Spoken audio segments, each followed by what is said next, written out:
jërëjëf si Malick na nga yàgg ànd ak say mag lu yàgg gunge leen ba ca kanam yéen ñëpp ngeen ànd ak seen mag seen Serigne Cheikh Ahmed Tidiane Sy Al Maktoum mu ànd ak wér lool ni ko Serigne Abdou di waxee téeméeri at yu tàmbali suba nee na tey bokku ci téeméeri at yoo xam ne suba lay tàmbali jërëjëf si. Maintenant, pour compléter, nous allons passer aux deux épisodes qui vont rester. Nous allons passer la parole à son Excellence, Monsieur le Président de la République. Mais juste vous rappeler que après, il y aura le cours inaugural qui sera délivré par Monsieur Benjamin Nickel. Et après quoi, on va observer une pause café et raccompagner les autorités. Donc, sans plus tarder, nous allons passer la parole à son Excellence, Monsieur le Président de la République. Excellence.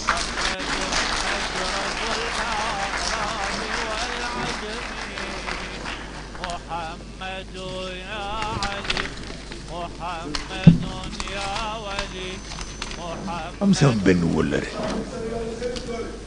muy Boubacar Obey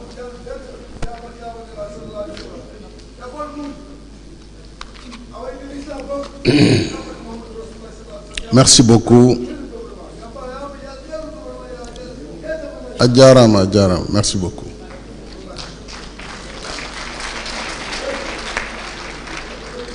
bismillahi rahmani rahim damay yëkkati kàddu ci kàllaama nasaraan ndax xam naa ni am nañu traduction simultanée waaye comme gis naa ne salle bi ñëpp yoruñu seeni casque su ma paree danaa def ab tënk bu gàtt ci wolof. Distingué Serigne Abdoul Aziz Sy Al Amin, porte-parole du Khalife général des Tijanes, porte-parole de la famille de Seydi Hadji Malick Sy,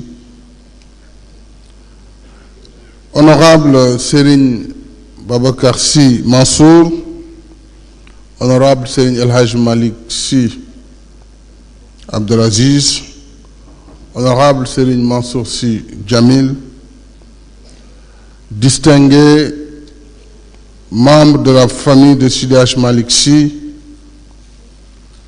chers imams, muqaddam, oulémas et enseignants dans la tradition de Cheikh Seydi Hadji Malick Sy, distingués conférenciers, chers membres de la cellule Zawiya Tijania, initiateur de ce symposium, chers amis et invités, assalamu alaikum wa rahmatullah wa barakatuh. Par la grâce d'Allah, nous répondons une nouvelle fois à l'appel de Seydi Hadji Malick, que Dieu agrée son œuvre pour éclairer la foi par la lumière du savoir. Je remercie le Khalife général, Cheikh Ahmed Tidiane Sy Al Maktoum, et la cellule Zawiya Tijania pour cette belle occasion qui nous replonge dans les valeurs universelles de paix et de convivialité exaltées par l'islam, par une humanité apaisée et réconciliée avec elle-même. S'il y a une leçon que nous devons retenir des enseignements de nos guides qui nous ont appelés au modèle prophétique, c'est la constance dans l'effort d'édification de nos sociétés. Et c'est l'endurance dans la voie de la transformation positive de nos communautés. Mais c'est surtout le courage d'entreprendre et d'avancer, armé de l'éthique, le ngor, c'est-à-dire l'élégance morale, qui nous rend encore plus forts lorsque c'est difficile. Sur les traces de nos guides, nous voulons avancer par un Sénégal béni par les lumières prophétiques et uni sur le chemin du destin partagé. nous avons un héritage précieux à défendre et à transformer et à transmettre à la postérité. Depuis que les premières lueurs de l'islam ont illuminé son territoire, le Sénégal est resté un phare qui éclaire grâce à l'apport successif de ses guides spirituels, dont Seydi Hadji Malick Sy, que nous célébrons ici en revisitant ses précieux enseignements. Serigne El Hadji Malick Sy vient de le dire, l'école du soufisme, avec cette tariqa qu'il vient de citer, la tariqa Khadiriya, la tariqa Tijane et la tariqa Mouridia, constituent des écoles de référence pour notre pays. Et nous devons nous attacher aux enseignements donnés par nos précieux guides.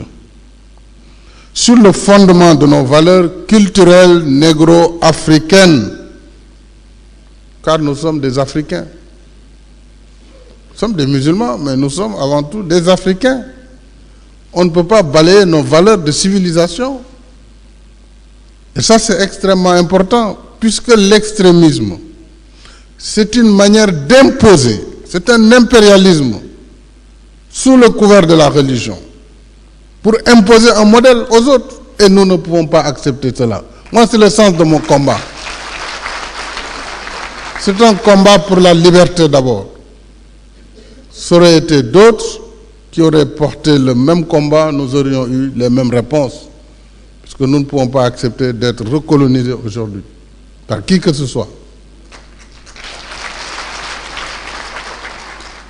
Nos guides religieux ont adossé l'éthique islamique, al-Iqsan, qui est la quintessence même du soufisme enseigné par la Tijania et toutes les confréries de notre pays.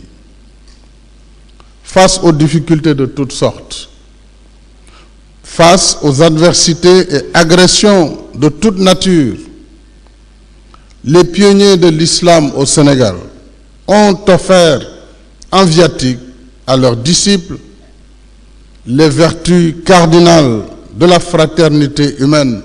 Et vous l'avez rappelé, la réponse du Sénégal, la réponse de l'école de Tivaouane et de toutes les écoles soufis, c'est la fraternité humaine, c'est le respect de l'autre. Les valeurs cardinales de la fraternité humaine, de la justice et de l'équité, sans discrimination basée sur la religion. Il est clair que sans justice, il ne peut pas y avoir de paix non plus.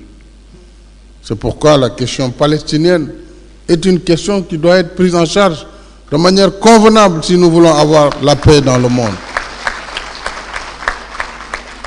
C'est ce qui nous vaut une belle coexistence pacifique des religions chez nous, au-delà de nos diversités.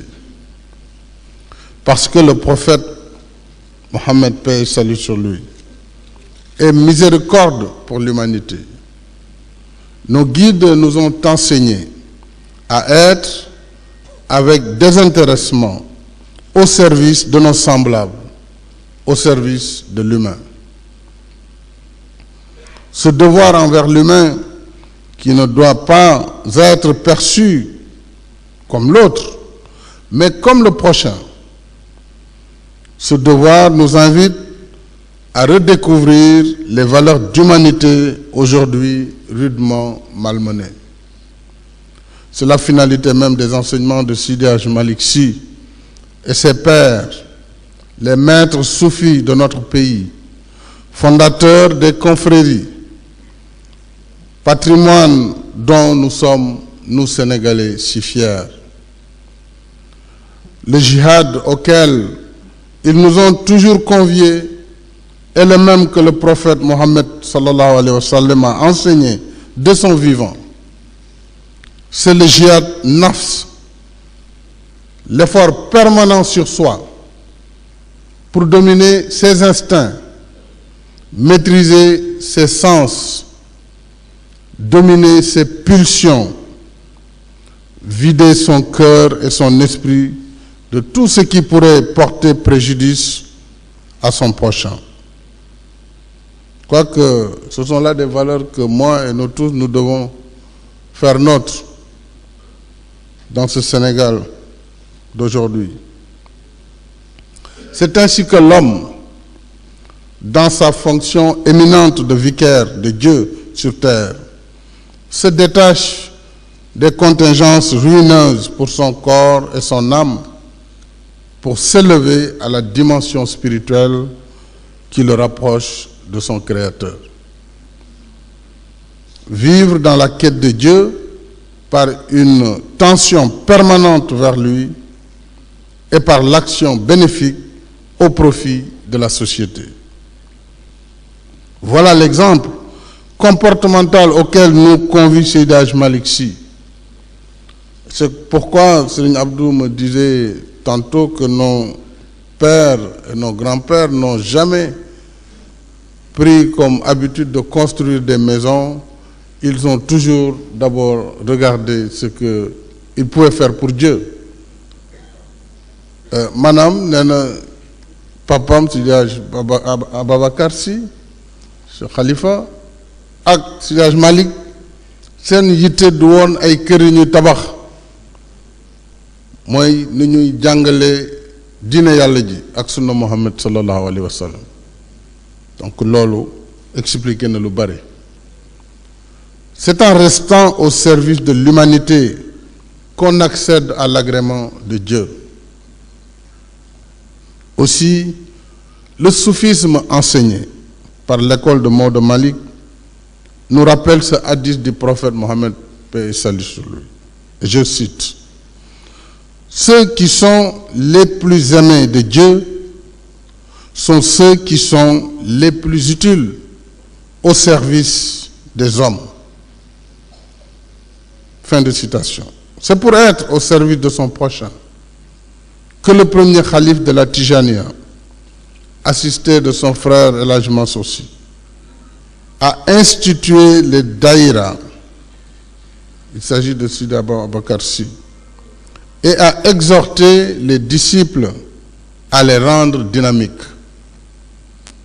Ces daïra font partie des emblèmes de l'islam chez nous, comme cadre d'apprentissage par l'exemple et aussi comme cadre de fraternité humaine par la bonne action. L'œuvre de Seydi Hadji Malick ne se limite pas à l'exhortation par le simple discours. Elle entre dans l'action par des productions de haute portée intellectuelle, afin que l'éducation serve à libérer l'homme des superstitions futiles, des traditions pesantes et des interprétations qui altèrent la raison. Tout cela pour que l'homme, usant de son libre arbitre, soit réconcilié avec le noble destin que lui assigne Allah subhanahu wa ta'ala. Par cette éducation, Mamadou, à l'instar de ses pères, a permis aux fils et filles de notre chère patrie de conquérir la vie au lieu de la subir. Car chaque victoire sur le mal est un succès sur le chemin de la vertu et de la grandeur. Avons-nous retenu, appris et surtout reçu la leçon? C'est la question grave qui se pose à nous.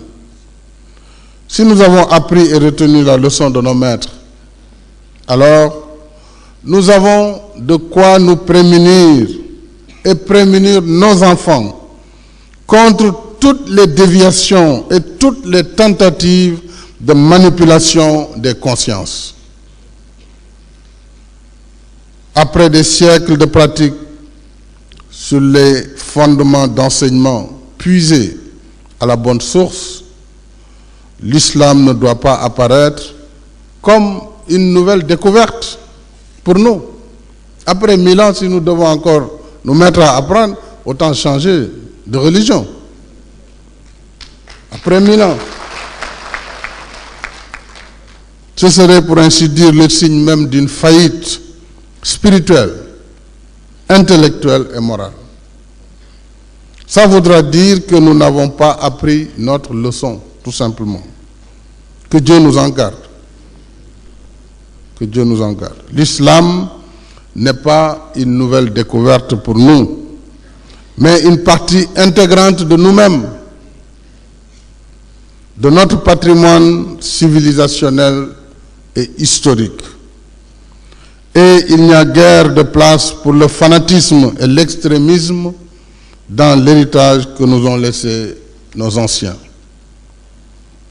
C'est dire que nous devons refuter, sur la base même des enseignements reçus, les tentatives d'aliénation et d'exclusion qui guettent notre société à travers un endoctrinement sectaire qui mène directement au cercle vicieux du radicalisme, de l'extrémisme et de la violence.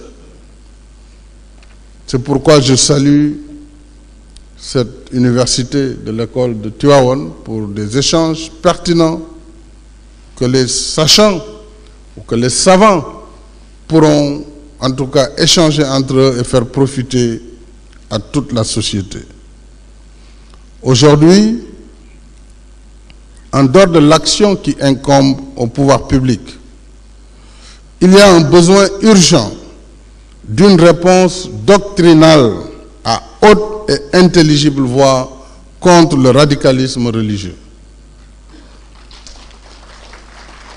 fi ñu toll yàq xel yi wala boog tentative yàq xel li américain di wax brainwash maanaam lavage de cerveau raxas li nekk ci xelu nit ñi pour dugal ci loo xam ne du l'islam waaye moom lay mbubboo loolu tax mu garaaw parce que bu duloon l'islam bi ñuy mbubboo lu yomb réglé la waaye comme l'islam la te diine dafa dugg ci xolu nit ñi loo ciy wax da nga ko war a xool bu baax a baax waaye nag tuuma boobu dañ ko war a dindi ba mu set te li koy dindi mooy ñi jàng wax ñi xamle waaye ñi xam buñ noppee ne pat wala ragal a wax jàpp ne boo waxee kat bomb yi yegg si ku war a dee da nga dee kooku moom amul sax xaar ba suba kon ragal du tere dee niñ koy waxee wax njuumale ci réew mi tam du tere ñoom bu ñu waree ñëw de toute façon ñu ngi fépp kaay naan ma président bul di tudd ñooñu ndax ma ne feebar bu nekk suñu biir la kay faaw ñu tudd ko su ko defee ñi ko war a faj ko ñi ko war a faj nag mooy yéen borom xam-xam yi yéen ñi jàng xam yéen a war a xamle di wax ci rajo yi di wax ci conférence yi di wax ci daara yi ak daayira yi ngir nit ñi delloo ci seen xel parce que li ñu wax mooy ay junni at suñuy maam ak ki maamaat di jàng di jàngale ba fi ñu toll tey dañu andi lu bees lu ñu xamul loolu sax ñàkk respect ci ñun la kon dañu war a xamle ñu bañ a këf xelu nit ñi ci loo xam ne du l'islam du dara parce que l'islam du rey ay liir yu ndaw nga rey leen rey jigéen rey ay màgget taxal ay kaamilu alxuraan gis nañ ko Tombouctou dem ci ay xabru waliw toj ko loolu ban l'islam la donc ñun loolu la ñu xeexuñu l'islam au contraire ñiy mbubboo l'islam di def ay musiba dañ leen war a combattre ouvertement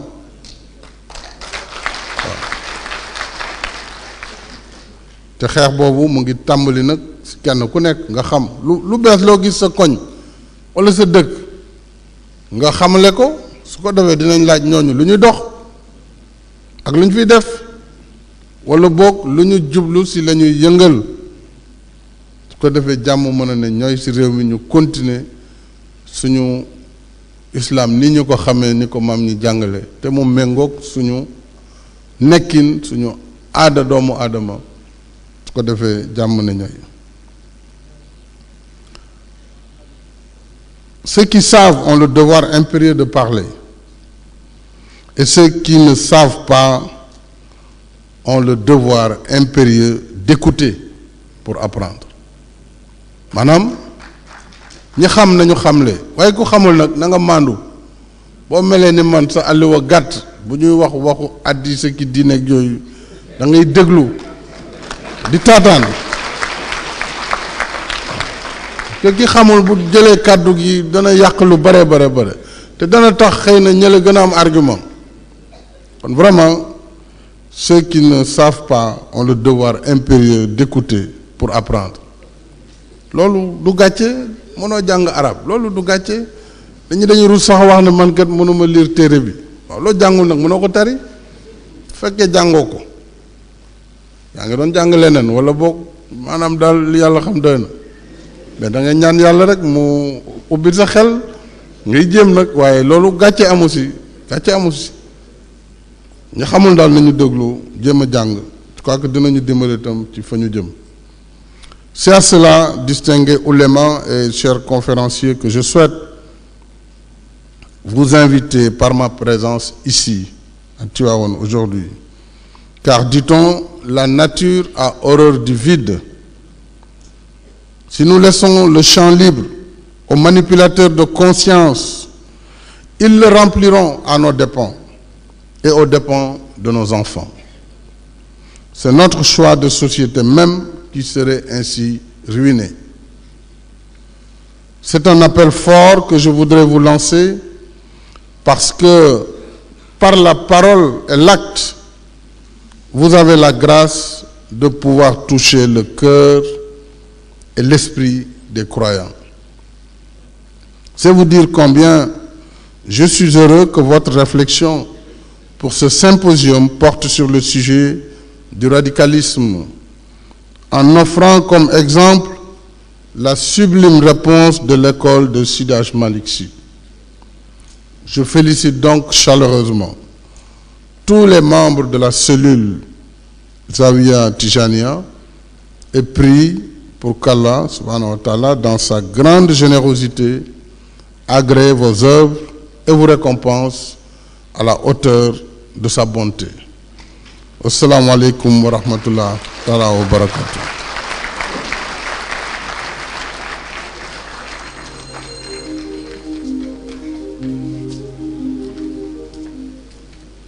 خليل يا عجا وانزلا بالتواون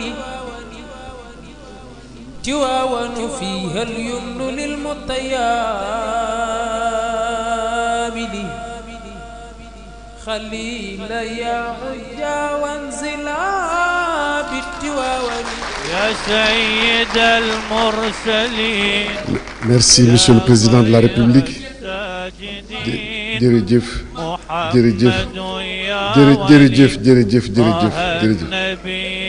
merci Monsieur le Président de la République. jërëjëf merci Monsieur le Président de la République.